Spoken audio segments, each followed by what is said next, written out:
పెద్ద షాపింగ్ ప్రపంచం సిఎంఆర్ మన మేడ్చల్లో ప్రముఖ సినీ హీరో విశ్వక్ సేన్ గారిచే సెప్టెంబర్ 13న గొప్ప ప్రారంభం.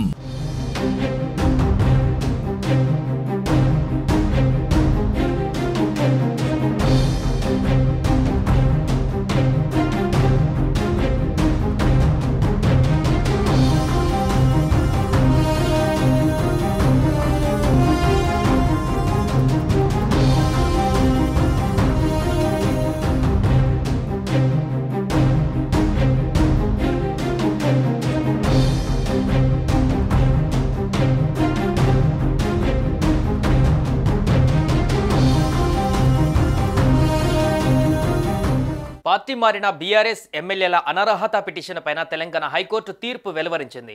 తమ పార్టీలో గెలిచి కాంగ్రెస్లో చేరిన ముగ్గురు ఎమ్మెల్యేలపైన అనర్హత వేటు వేయాలని బీఆర్ఎస్ పిటిషన్ వేసింది.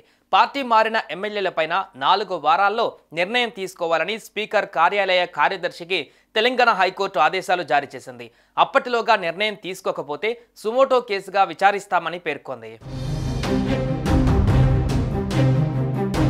పార్టీ ఫిరాయింపులకు పాల్పడిన ఎమ్మెల్యేలపైన స్పీకర్ అనర్హత వేటు వేసేలా అసెంబ్లీ కార్యదర్శికి ఉత్తర్వులు జారీ చేయాలని కోరుతూ బీఆర్ఎస్ పార్టీ ఇతరులు దాఖలు చేసిన పిటిషన్లపైన హైకోర్టు తీర్పు వెల్లడించింది. ఇరుపక్షాల వాదనలు గత నెల 7వ తేదీన పూర్తయ్యాయి. ఎమ్మెల్యేలు దానం నాగేందర్, కడియం శ్రీహరి, తెల్లం వెంకట్రావులను అనర్హులుగా ప్రకటించాలని పిటిషన్లో కోరారు. ఎమ్మెల్యేల అనర్హతపైన ఫిర్యాదు చేసినప్పటికీ స్పీకర్ ఎలాంటి నిర్ణయం తీసుకోకపోవడంతో బీఆర్ఎస్ హైకోర్టును ఆశ్రయించింది. కేసుకు సంబంధించి ఇటు బీఆర్ఎస్ అటు ముగ్గురు ఎమ్మెల్యేల తరపున వాదనలు ముగిశాయి. దీంతో ఈ కేసులో హైకోర్టు తీర్పు వెల్లడించింది. 4 వారాల్లో నిర్ణయం తీసుకోకపోతే సుమోటో కేసుగా మళ్లీ విచారణ ప్రారంభిస్తామని తెలంగాణ హైకోర్టు తెలిపింది. ఈ మేరకు అసెంబ్లీ సెక్రటరీకి హైకోర్టు ధర్మాసనం ఆదేశాలు జారీ చేసింది.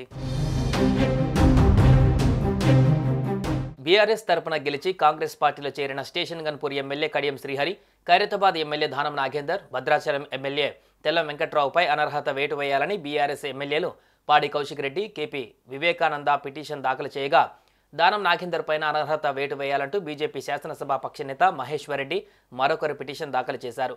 ఆయా వ్యాజ్యాలపైన వాదనలు విన్న కోర్టు తీర్పును రిజర్వ్ చేసింది. తాజాగా అసెంబ్లీ సెక్రటరీకి కీలక ఆదేశాలు జారీ చేసింది. హైకోర్టు ఆదేశాల ప్రకారం స్పీకర్ కార్యాలయ కార్యదర్శి 4 వారాలలో నిర్ణయం తీసుకోవాల్సి ఉంటుంది. సుమన్ టీవీలో మీ పర్సనల్ అండ్ బిజినెస్ ప్రమోషన్స్ కోసం కింది నెంబర్కి కాంటాక్ట్ చేయండి.